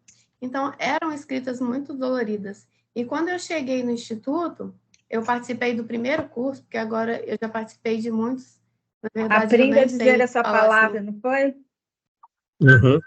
Foi. Aprenda a dizer a sua palavra. Então, eu participei, só que eu não participei do e-book. Eu não participei do e-book porque, como eu vinha de escritas doloridas, eu, na verdade, não tive coragem. Eu acho que o termo era esse mesmo. Eu não tive coragem de participar, e Paulo Freire sempre fez parte de toda a minha formação, sabe? Então, assim, eu achava que eu estava tão perto de Paulo Freire, estando perto de vocês, e que, assim, eu não ia escrever bem, eu não ia saber fazer uma boa escrita à altura do Instituto Paulo Freire, né? Então, eu participei do curso, fiquei muito satisfeita, tanto que eu fiz todos os outros, mas do e-book eu não tive coragem. E eu tenho aprendido muito com o Instituto. E o que eu tenho falado muito com os meus alunos, tento, na verdade, desenvolver essa sementinha que vocês plantaram em mim, porque o Instituto, ele tem, assim, a capacidade, né, na pessoa de vocês, de tornar coisas tão complexas, de passar para a gente, igual a escrita de um artigo. É uma coisa muito complexa, né? E, assim, de uma forma tão simples, de uma forma tão leve, de uma forma tão agradável, sabe? Que não é uma escrita pesada, é uma escrita científica, é um artigo científico, né? E é uma coisa, assim, tão leve. E eu acho que o papel do educador, eu trabalho com formação de professores, né? Como a Janaína falou, e eu acho que é esse mesmo, eu tento passar isso para os meus alunos. Talvez o maior desafio nosso seria passar coisas tão complexas de forma simples, de forma de se fazer entender, né? E eu acho que é isso que eu aprendo com vocês, todos os dias. Porque eu estou escrevendo já o 4º, nunca eu imaginei em participar de um e-book, de ter um artigo no Instituto Paulo Freire. Para mim, isso até me emociona, porque chega a ser uma coisa assim que estava muito além das minhas expectativas, sabe? Então, eu agradeço, e eu fico muito feliz mesmo, porque eu acho que é isso que eu tenho que passar para as minhas alunas. Eu incentivo a escrita muito nas minhas aulas, porque eu falo para elas, não é complicado, né? Se a gente souber como fazer, tiver orientação, conhecer o assunto, ler sobre o assunto, se aprofundar, pesquisar, não é uma tarefa tão difícil assim, né? E isso o Instituto consegue fazer, assim, plenamente. Eu escrevo, acho que a minha escrita assim, está melhorando, né? Já é o 4º artigo, eu acho que melhorou. E graças a vocês. A escrita não é dolorosa, mas eu não vou me prolongar tanto, né? Porque o tempo já está bem avançado e a gente escutou tantas belas palavras, né? Dos autores anteriores. Eu escrevi um artigo com o título Uma Educação para o Século XX, Paulo Freire, Diálogo, Reflexão e o Dever de Esperançar. Qual foi a motivação para mim escrever esse artigo? É porque eu não aguentava mais ouvir as pessoas falando que Paulo Freire é desatualizado. Sabe, como assim Paulo Freire é desatualizado? O Danton antes falou bem mesmo isso. para uma pessoa dizer que Paulo Freire está desatualizado, ele tem que não conhecer nada de Paulo Freire. Realmente, ele não sabe nem quem foi Paulo Freire, para poder disseminar uma fake news assim, né?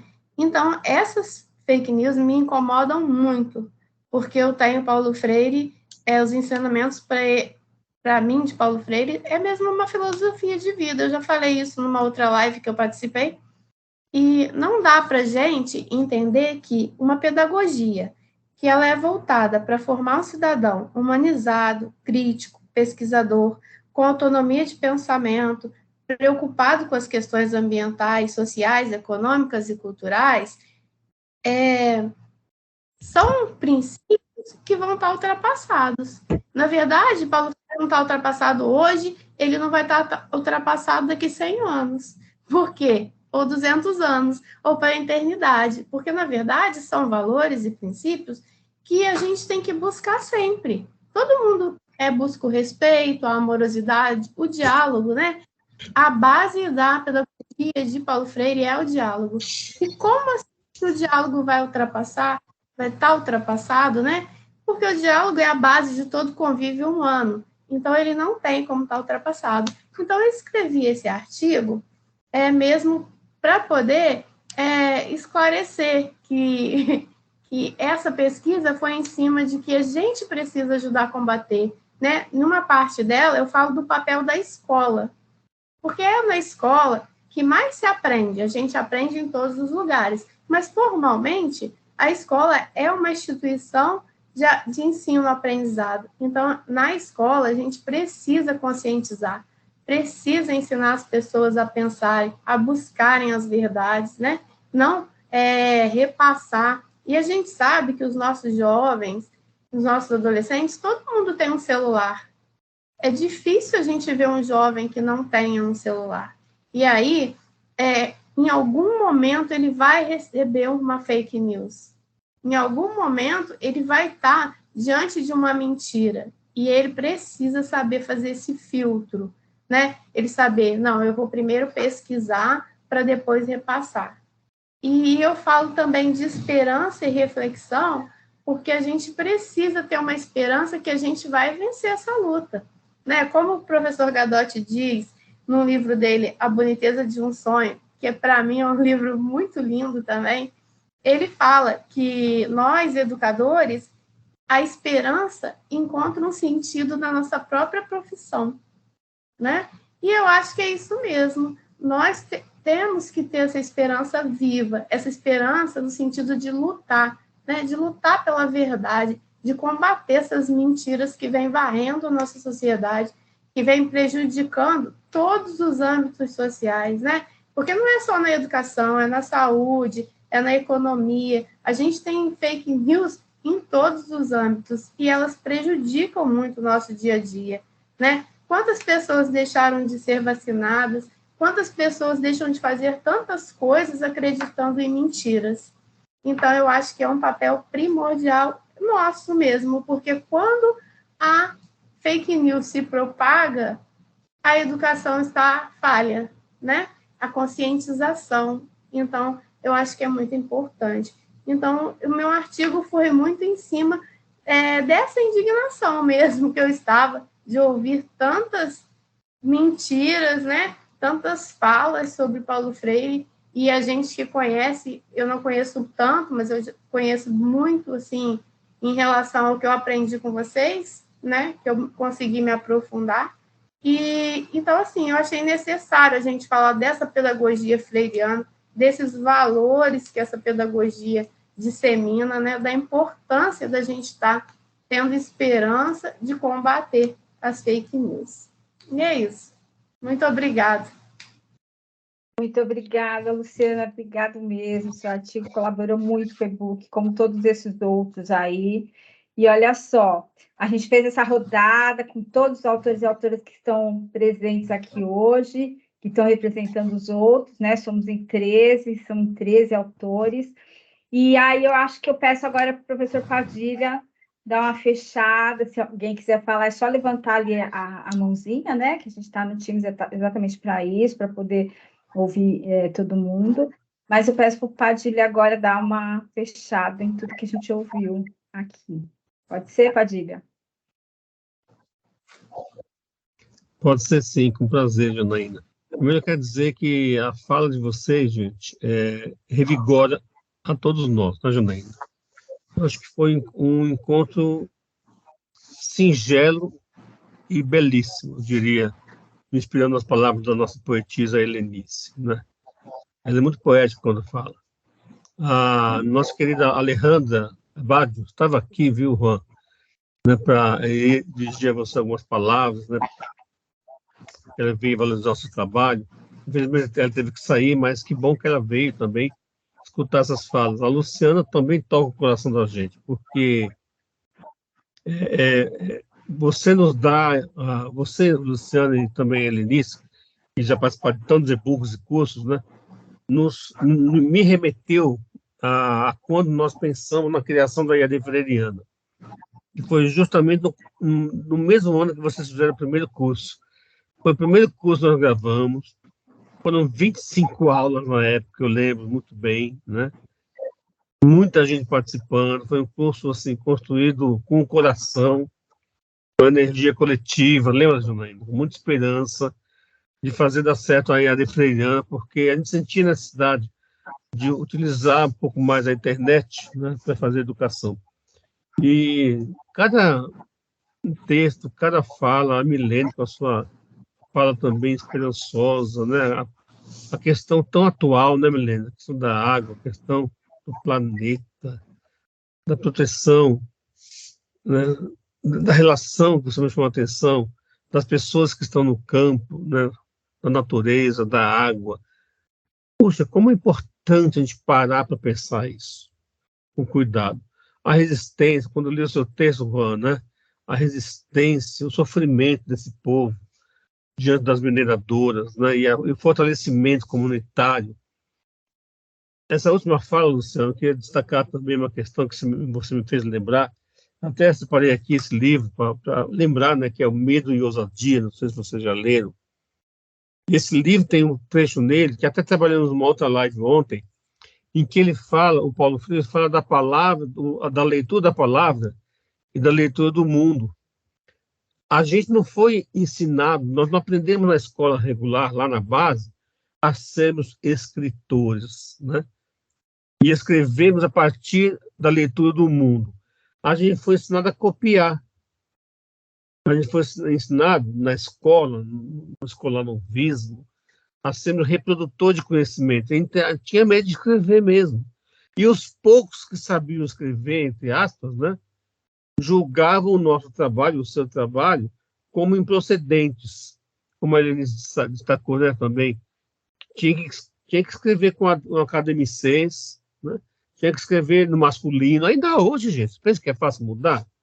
Eu também sou um insistente de falar antes, né, do feminino, depois do gênero, né, respeitando a diversidade de gênero, e depois no masculino.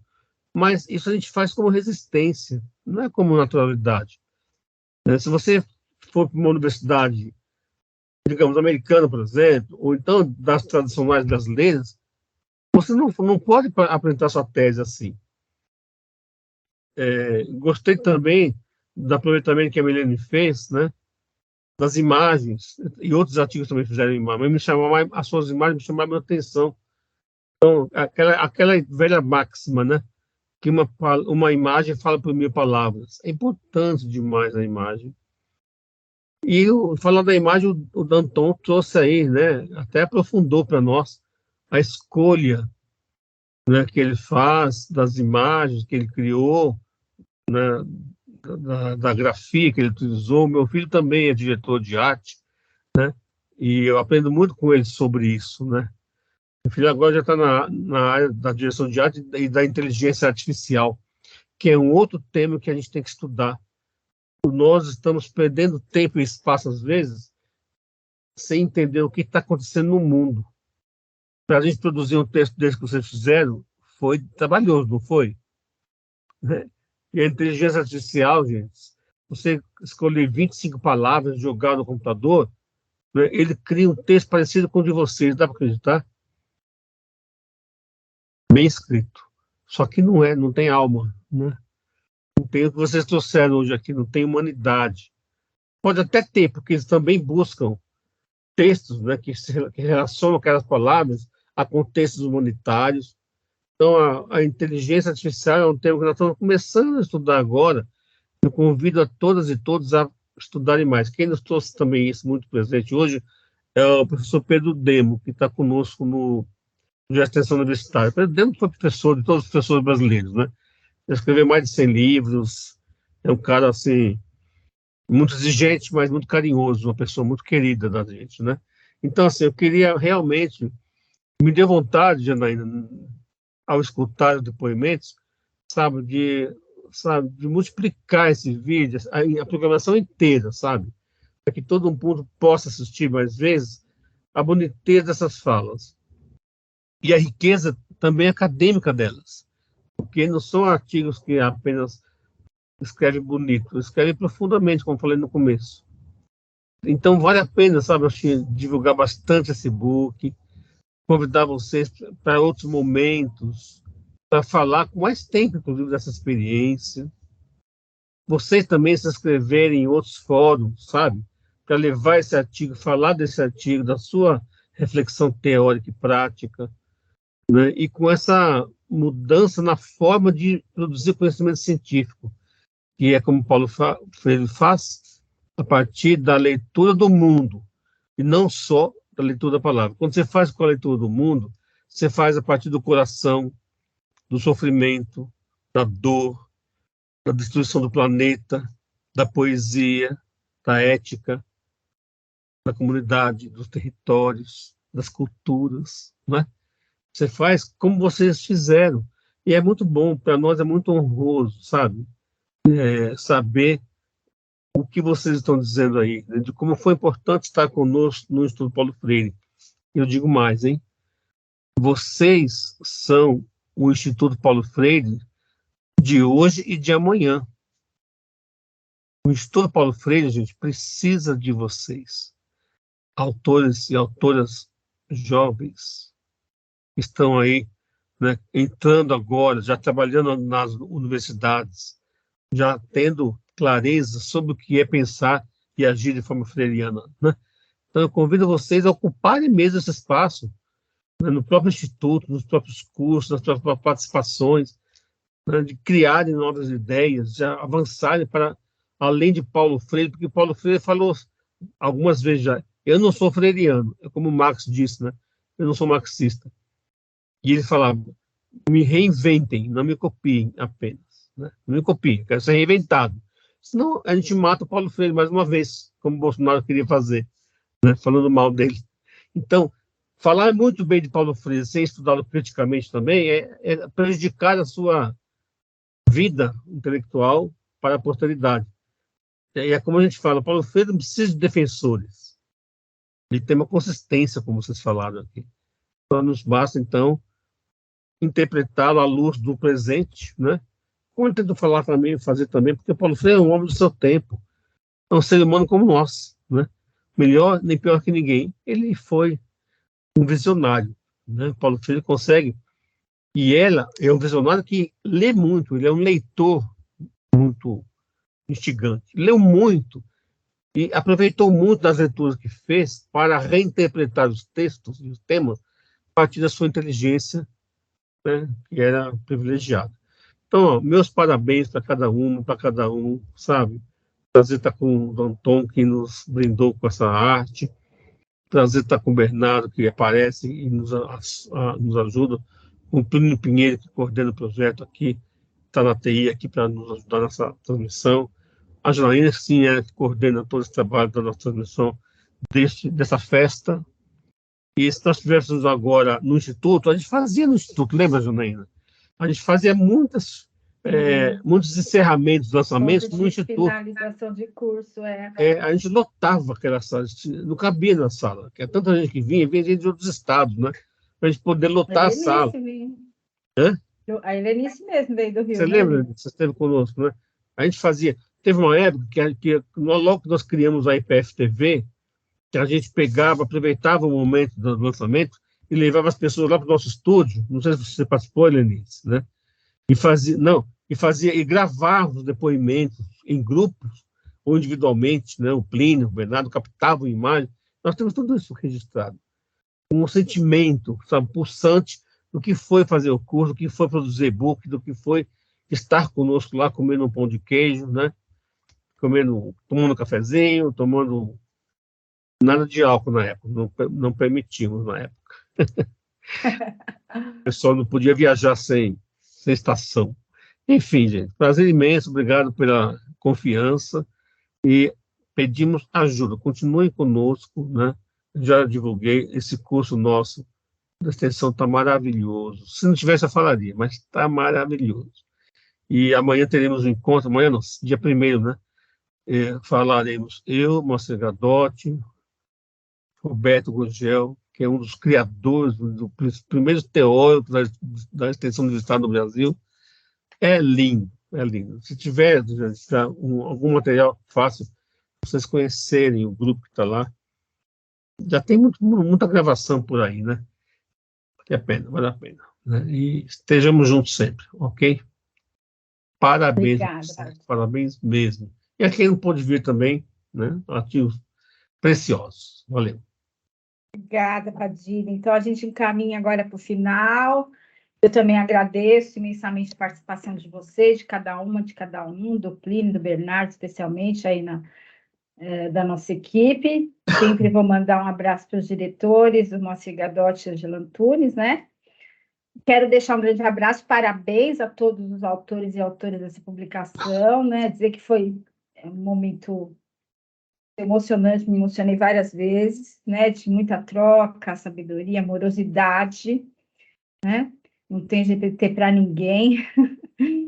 E aí é só gratidão. Aí eu peço que cada um que quiser abre aí o microfone, vocês que falaram com a gente naquela ordem que a gente se apresentou, para dar uma boa noite, e a gente fecha com uma foto desse grupo. Pode ser?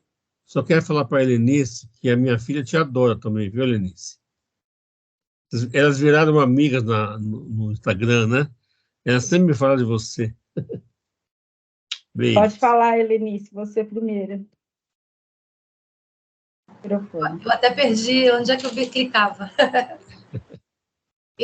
Já que o Paulo Freire está aqui, você é quem vai presentificar o Bartolomeu, esse mineiro que mora também por dentro de mim. No livro Correspondência, que foi escrito no ano da nossa Constituinte, quase no finalzinho dela, em algum momento ele diz: igualdade, só ela nos permite viver a diferença. Isso resume o que eu sinto agora e o que eu desejo para todas nós nesse momento. Boa noite, muito agradecida. E cada vez mais a gente possa ter a igualdade das falas, das nossas falas, para viver as nossas diferenças. É isso. Obrigada, querida. Quem mais, Juan? Olá. Eu estou muito feliz. Eu penso, eu lembro cada dos momentos, das experiências compartilhadas com vocês no Instituto Paulo Freire, na educação freiriana.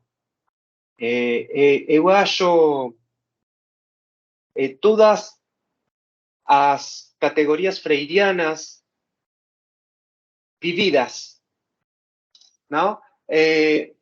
Paulo Freire vive, es así.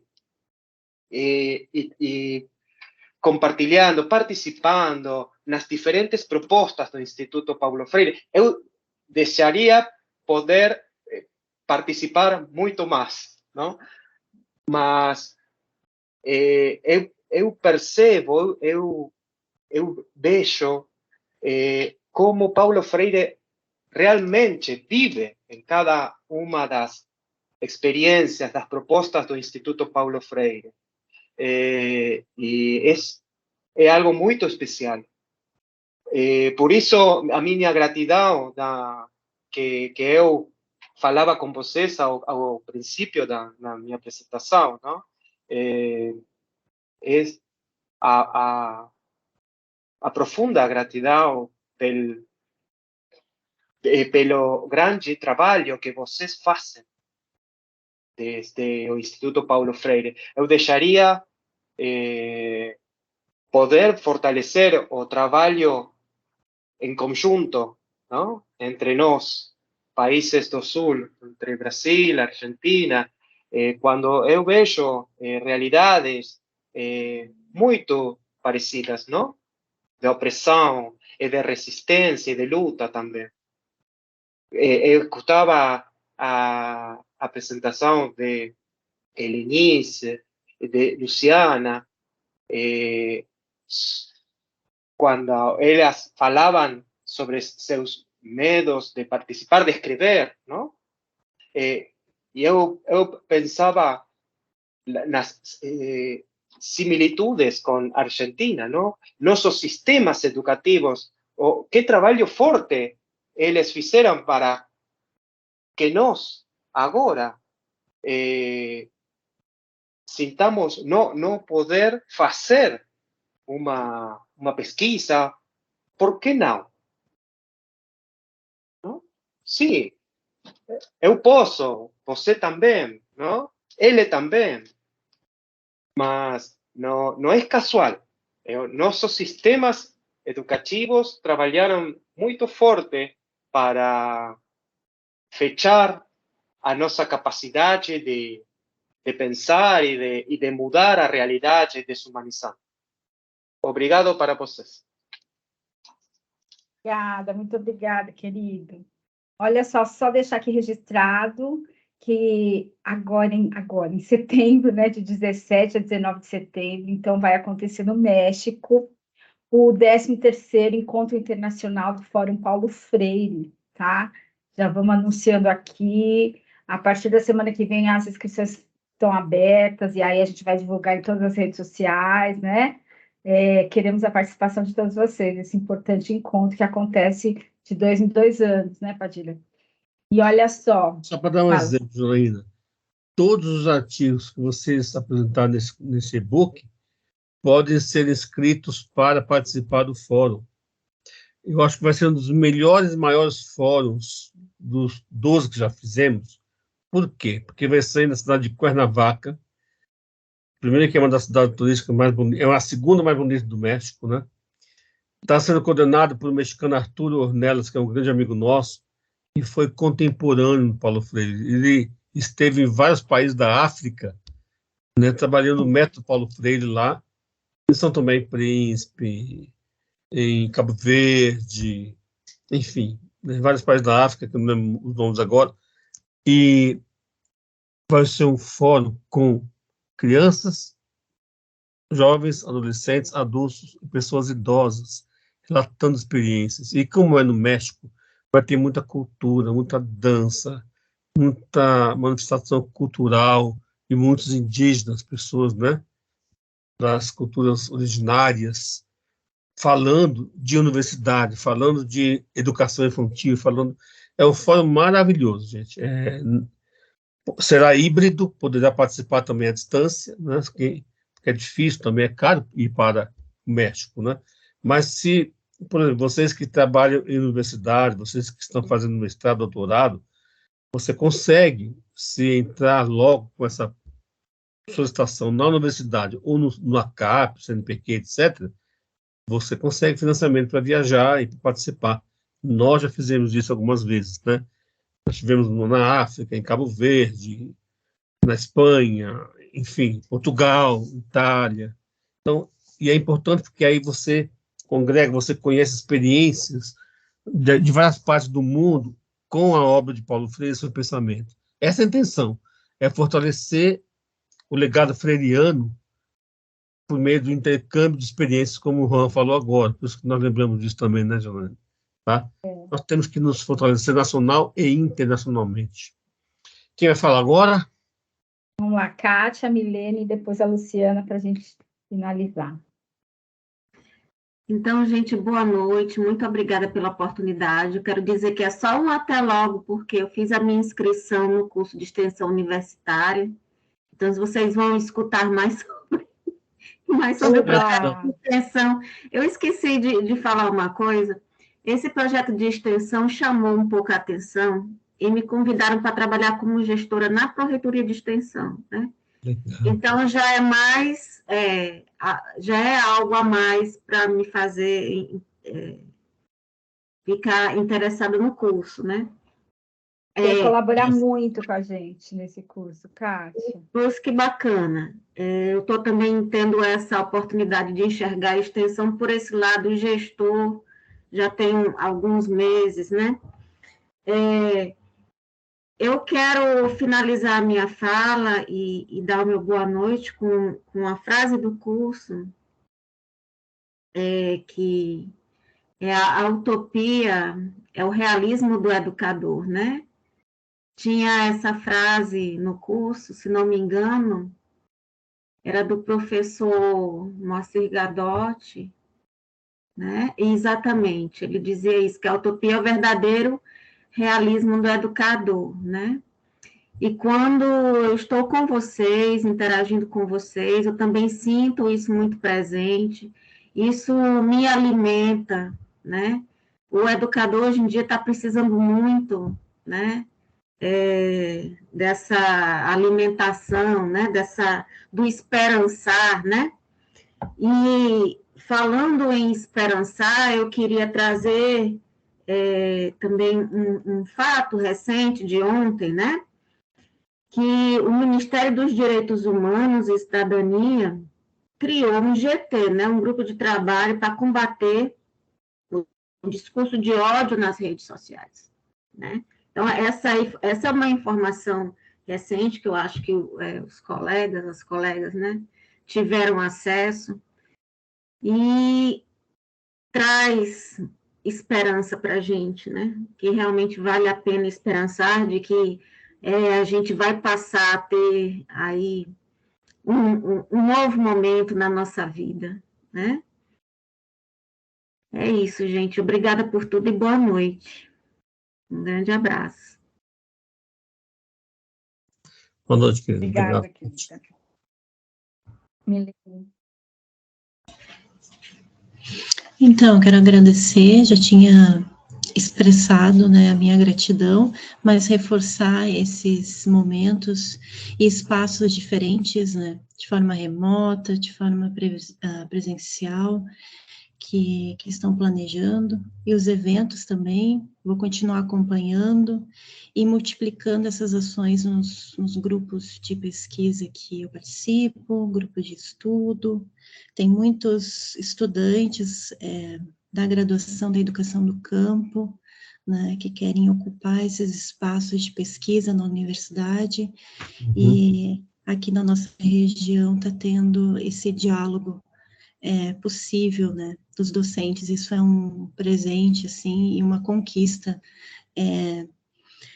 da região. Então, agradeço esse momento, um bom descanso, bom final de semana, e até a próxima, com certeza vamos nos reencontrar e trocar aprendizagens.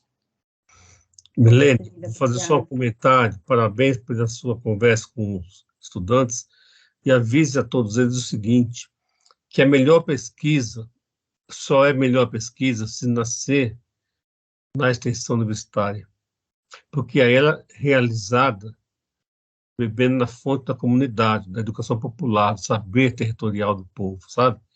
Há muita pesquisa que é feita no mundo da realidade.